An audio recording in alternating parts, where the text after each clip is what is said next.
Here we go again. Meghan Markle just couldn't help herself. She dropped yet another wild story, and this time, it's so absurd that even doctors are stepping in. She's out here claiming she gained 65 pounds during her pregnancy, but every single pound somehow landed only in her belly, not in her face, not in her thighs, not even in her ankles. Just one giant watermelon hanging off a pair of designer heels. And apparently, she was strutting around in 5-inch stilettos like she was doing a Vogue shoot instead of waddling through the final trimester. Are you buying that? Let me paint the picture she's selling. Meghan, barely tipping the scale before pregnancy, suddenly gains over 60 pounds, but doesn't swell up like every other pregnant woman on the planet. No puffiness, no swelling, no change in her chest, just a beach ball of a belly and somehow razor-thin ankles holding it all up like they're made of titanium. She says people would gasp and ask, "How are you not tipping forward and face planting?" Girl, that's not a compliment. That's a clue that something's not adding up. And that's where the doctor comes in. A real one. Not a YouTube conspiracy theorist or a gossip columnist, but an OB-GYN with 2 decades of experience delivering babies. He straight up called her story biologically impossible. Not unlikely, not strange, impossible. According to him, when a woman gains that kind of weight, especially someone as petite as Meghan was, it's distributed throughout the entire body. Breasts swell, blood volume increases, and feet balloon. The body preps to nourish a child, and that process doesn't isolate itself to the belly like some kind of Photoshop filter. Let's break it down. The average baby weighs around 7.5 pounds. Add another pound and a half for the placenta, about 2 for the uterus, and another 2 for amniotic fluid. Breasts add 2 pounds, extra blood is 4, body fluids another 4, and maternal fat stores, the stuff your body must build to produce milk and keep energy levels stable, come in around 7 to 8 pounds.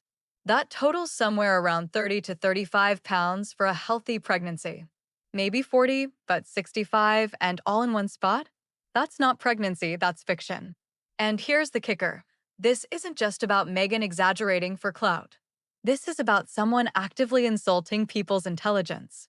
She's literally challenging biology as if repeating a story enough times will magically make it true. And maybe that worked for her before when nobody was really paying attention. But now people are listening. People are asking questions. And doctors, people who actually know how the human body works, are stepping up and saying, "Nope, not today." To make it even more ridiculous, Meghan tried to reinforce this fantasy with throwback photos and teary-eyed podcast stories about needing Harry's help to walk. But real moms are calling BS from a mile away because they know what pregnancy feels like. They remember what it's like to wobble, to swell, to feel your shoes stop fitting. And they're not buying the story of a perfectly shaped, high-heeled, belly-only pregnancy like it's some Hollywood plotline. But there's more, and it only gets messier, so buckle up. It's not just the story that's crumbling, it's the entire illusion. Because now questions are surfacing about those elusive birth certificates. Meghan's defenders love to shout privacy whenever someone asks for basic documentation. But here's the truth. Nobody has seen any official certificate for her daughter Lilibet that was directly released by her. Not a single one. The only version circulating came from the press, which somehow managed to get a copy that most journalists couldn't access. And if that doesn't raise eyebrows, I don't know what does. Archie's certificate was a mess, too. At first, it didn't even include Her Royal Highness title.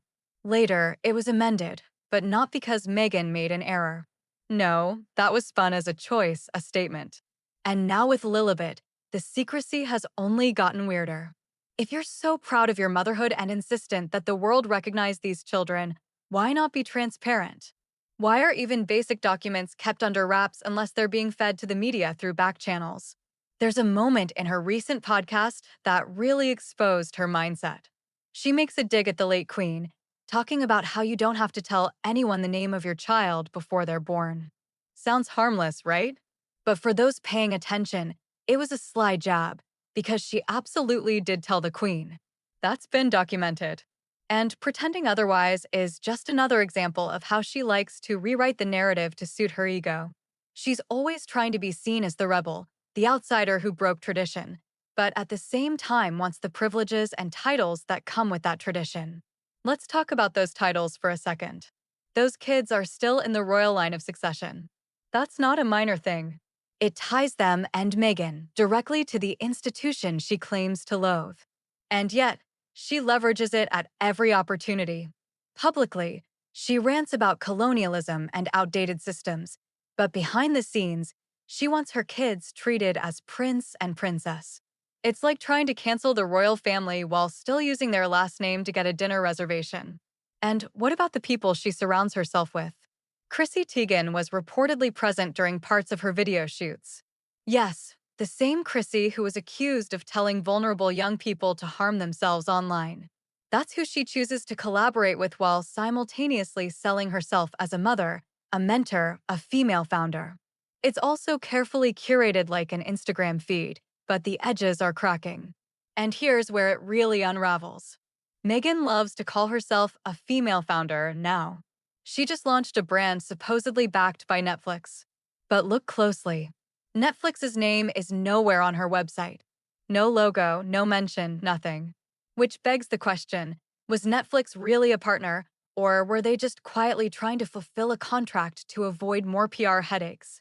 One entertainment insider even said Netflix was more of a passive participant, not an active partner. If that's the case, it completely contradicts the narrative Meghan's been pushing about empowerment and entrepreneurship. Everything about her image is built on contradiction. She preaches honesty but dodges questions. She claims motherhood while rarely being seen with her children. She flaunts female empowerment but stands next to people with seriously questionable histories. And now she's trying to sell a pregnancy story that doesn't just seem exaggerated. It defies medical science. When you strip away the titles, the PR spin, and the photo ops, you're left with one question. What exactly is Meghan Markle trying to be? Because right now, all signs point to something painfully obvious, someone who's desperate to control the story, even when the facts don't back it up. The most revealing part of this entire saga isn't even what Meghan says, it's what her actions continue to expose. For someone who constantly reminds us that she's a mother, there's an eerie absence of, well, actual mothering. Public appearances, she's front and center. Paparazzi shots, perfectly timed. But when it comes to those children she keeps referencing to boost her image, they're practically invisible. Not in a protective, private way, but in a are they even part of her daily life kind of way. And let's not forget the so-called doctor who delivered Lilibet. Mysteriously gone, quietly stepped away. No interviews, no public praise, not even a formal mention, just vanished from the narrative as quickly as he entered it. That's not normal for royal births.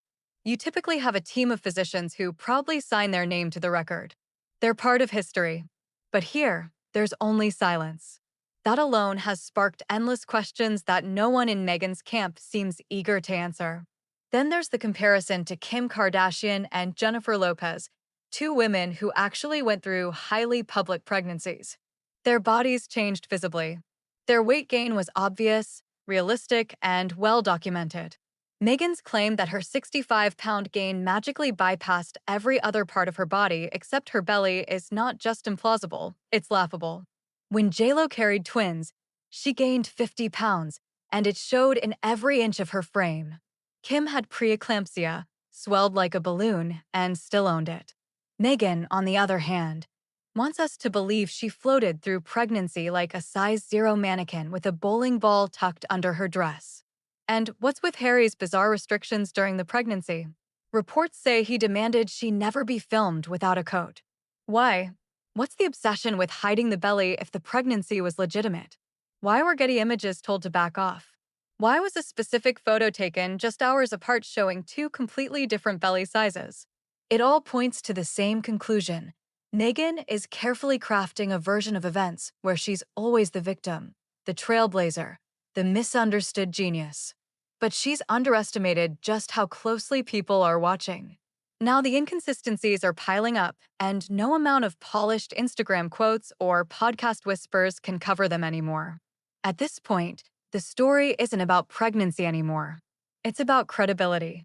It's about how long someone can keep performing a version of themselves that's based on smoke and mirrors.